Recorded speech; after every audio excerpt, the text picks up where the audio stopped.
नमस्कार, बात तो चुबे की देख रहे हैं आप। मैं हूं आपके साथ पूजा। आज जो बात मैं कहने जा रही हूं वो विपक्ष की नींद उड़ा देगी, राहुल गांधी के सीने में सीधा जा लगेगी और इंडिया गठबंधन के नेताओं की धड़कनों को तेज कर देगी। क्योंकि आज हर विपक्षी नेता के दिल में सिर्फ एक ही सवाल घूम रहा है कि कौन बनेगा भारत का अगला उपराष्ट्रपति। जी हाँ, जगदीप धनखड़ के इस्तीफे के बाद राजनीतिक गलियारों में हलचल मची हुई है और सबकी नजरें टिकी है उस एक चेहरे पर जिस पर मोदी जी की मुहर लगने वाली है। क्योंकि हमेशा पीएम मोदी अपने फैसले से चौंकाते हैं, हर बार कुछ ऐसा करते हैं जिसकी कल्पना विपक्षी नेताओं की तरफ से की ही नहीं जा सकती। तो आज अपने शो में बताऊंगी कि कौन बनने जा रहा है देश का अगला उपराष्ट्रपति, किन किन नामों की चर्चा सबसे ज्यादा है, रेस में कौन कौन से वो नाम है और क्या है पीएम मोदी की तैयारी। तो चलिए शो शुरू करते हैं। भारत के उपराष्ट्रपति जगदीप धनखड़ ने अपने पद से इस्तीफा देकर हर किसी को चौंकाया है। उनके इस अचानक उठाए गए कदम ने राजनीतिक हलकों में हलचल मचा दी है। धनखड़ ने अपने त्यागपत्र में स्वास्थ्य कारणों का हवाला दिया है, लेकिन सियासत में हर कदम के पीछे एक कहानी छिपी होती है और सवाल पूछे जा रहे हैं। सवाल ये है कि क्या ये सिर्फ स्वास्थ्य का मामला है या पर्दे के पीछे कोई और बड़ी स्क्रिप्ट लिखी जा रही है। विपक्ष पहले ही इस इस्तीफे को लेकर सरकार पर सवालों की बौछार कर रहा है। कांग्रेस से लेकर टीएमसी और आम आदमी पार्टी तक सभी पूछ रहे हैं कि क्या धनखड़ का ये कदम महज संयोग है या चुनावी रणनीति का हिस्सा। कई राजनीतिक विशेषज्ञ मानते हैं कि ये फैसला आने वाले महीनों में होने वाले बिहार विधानसभा चुनाव से जुड़ा हो सकता है। कई अलग अलग थ्योरी रची जा रही है। कोई ये भी कह रहा है कि जगदीप धनखड़ ने इस्तीफा दिया नहीं, उन्हें इस्तीफा देने को कहा गया है। खैर, बहुत सारी बातें हैं, अफवाह है, कहानियां हैं और जब तक जगदीप धनखड़ साहब खुद से कुछ नहीं कहते तब तक अनुमान लगाना बेकार है। और अब बड़ा सवाल यही है कि आखिर भारत का अगला उपराष्ट्रपति कौन होगा। क्या मोदी सरकार फिर से एक सरप्राइज कैंडिडेट लेकर आएगी या इस बार किसी अनुभवी राजनेता को संवैधानिक ऊंचाइयां सौंपी जाएगी।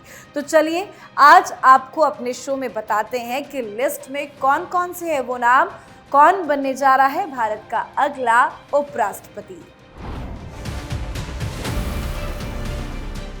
उपराष्ट्रपति का पद न केवल संवैधानिक दृष्टि से महत्वपूर्ण है, बल्कि ये राज्यसभा के सभापति के रूप में संसद में सरकार की रणनीति और स्थिरता से भी जुड़ा होता है। इसलिए सत्तारूढ़ गठबंधन इस पद पर किसी ऐसे चेहरे को बिठाना चाहेगा जो अनुभवी, भरोसेमंद और संतुलित हो।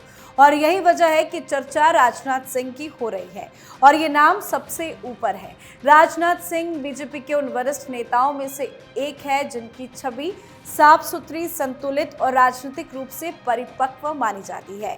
वो पूर्व में उत्तर प्रदेश के मुख्यमंत्री, गृह मंत्री भी रहे हैं और 2019 से देश के रक्षा मंत्री हैं। वो बीजेपी के पूर्व राष्ट्रीय अध्यक्ष भी रहे हैं। अगर बीजेपी उन्हें उपराष्ट्रपति पद पर भेजती है तो ये एक संकेत होगा कि मोदी सरकार भविष्य के लिए नेतृत्व में बदलाव की तैयारी कर रही है और नई पीढ़ी को रक्षा मंत्रालय जैसे बड़े विभाग की जिम्मेदारी भी दी जा सकती है। लेकिन एक बात और ये भी देखा जा रहा है कि राजनाथ सरकार में मजबूत स्थिति में है और अभी उन्हें दिल्ली की राजनीति में बनाए रखना पार्टी के लिए एक अधिक फायदेमंद हो सकता है। इसलिए उनके नाम की संभावना है भी नहीं भी, लेकिन हाँ, इसे पूरी तरह से नकारा भी नहीं जा सकता।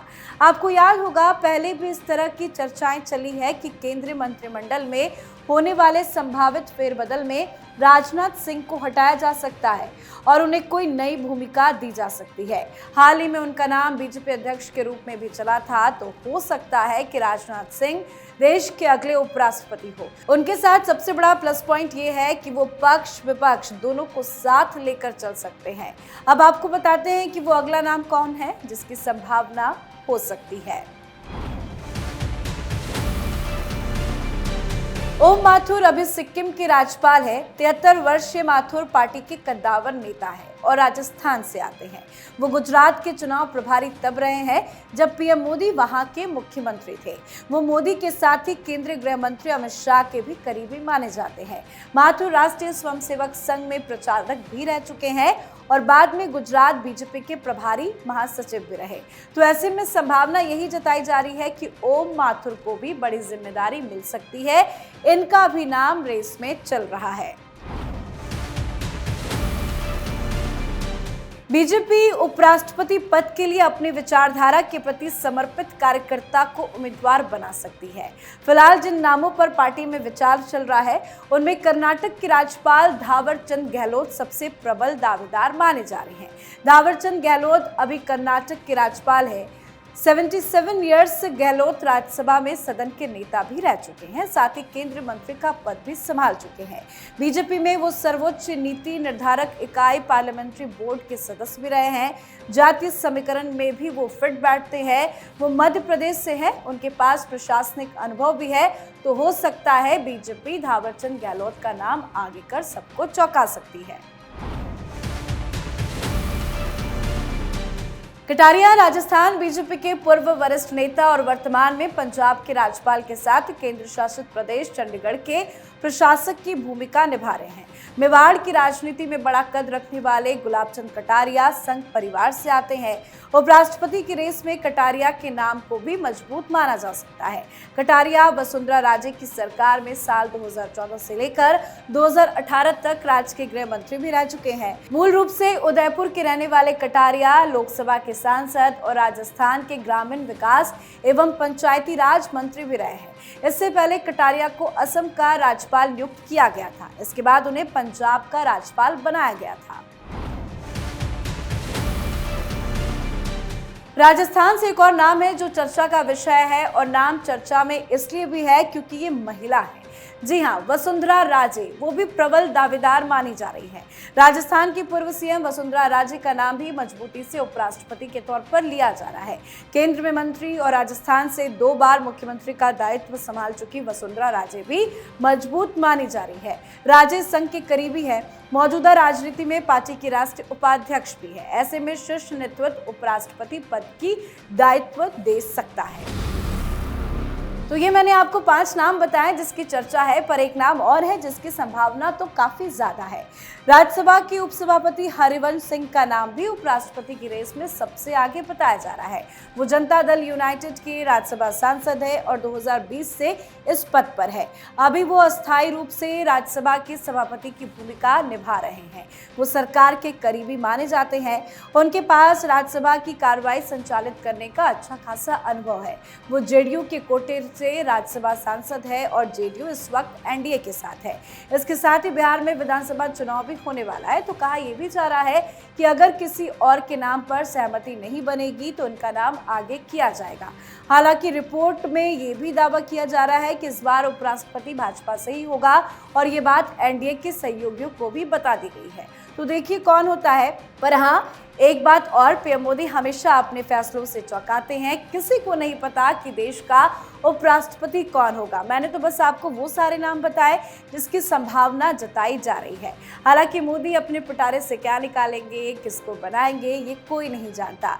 वैसे नाम संभावित लिस्ट में आरिफ मोहम्मद खान, मनोज सिन्हा, नीतीश कुमार, वीके सक्सेना, रामनाथ ठाकुर, नरेंद्र सिंह तोमर से लेकर कई नाम चर्चा में हैं।